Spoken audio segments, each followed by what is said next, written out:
Shekhe, assalamu alaikum. Assalamu warahmatullahi wabarakatuh. Naam, aya ya Mwenyezi Mungu nasema fa idha qudiyatus salatu fantashiru fil ardi wabtaghu min fadlillahi wadhkurullaha kathiran la'allakum tuflihun. Mashaallah. Na hiki ndicho unachokifanya.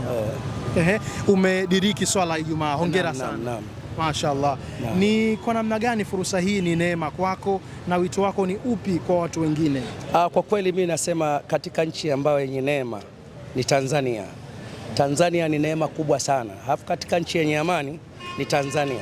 Kwa hiyo tunaomba kheri na baraka, Mwenyezi Mungu azidishe amani katika nchi hii ya Tanzania. Kusiwe na chokochoko yote, kwa sababu chokochoko si nzuri. Lakini katika nchi ambayo yenye neema kwa kweli Tanzania. Upo katika msikiti wa Ngazija hapa. Shughuli yako ni nini hasa? Mimi kwa kweli shughuli yangu kubwa enzi na enzi mimi ni muuzaji wa kanzu, miswala. Ndio biashara yangu kubwa, halafu ni biashara ambayo nimempa Mwenyezi Mungu inshallah nipe nayo, kwa sababu biashara ambayo kwa kweli namshukuru Mwenyezi Mungu. Kipato si kikubwa, lakini nashukuru kwa kipato kidogo, alhamdulillah. Jazakallahu khair. Naam, inshallah. Asante sana. Shukrani. Majina yako ni nani? Mimi naitwa Sadiki Mohamed Manyambiga. Sadiki Mohamed Manyambiga maarufu wananiita mwana Mzungu. Mkazi wa wapi? Mimi mkazi wa Lushoto. Tanga hiyo. Umetoka Lushoto mpaka Dar es Salaam? Hii leo? Sio leo. Mimi makadhi yangu Dar es Salaam hapa.